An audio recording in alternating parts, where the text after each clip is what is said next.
Welcome everyone. ഇത് Samsung 21 inch flat എൻ്റെ T വിയാണ്. അപ്പോൾ ഇതിൻ്റെ കംപ്ലൈൻറ്റ് എന്ന് പറയുമ്പോൾ LOT മൂഡ് വഴി ലീക്കാണ്. അപ്പോൾ നല്ലോണം ക്ലീനൊക്കെ ചെയ്തിട്ട് നോക്കി, പക്ഷേ എന്നിട്ടും ലീക്ക് മാറുന്നില്ല, നല്ല ലീക്കുണ്ട്. അപ്പോൾ കൂടുതൽ നേരം ഇങ്ങനെ ഓൺ ചെയ്ത് വെച്ചിരിക്കാൻ പാടില്ല. HOT പോവാം, 2 പോവാം, മെയിൻ IC പോവാം, വെർട്ടിക്കൽ IC പോവാം, പിന്നെ പവർ സപ്ലൈ കംപ്ലൈൻറ്റ് വരാം. അപ്പോൾ അങ്ങനെ ഒരുപാട് പ്രശ്നങ്ങൾ വരും.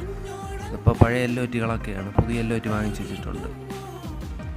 പുതിയ LOT ഇടാൻ പോവുകയാണ്.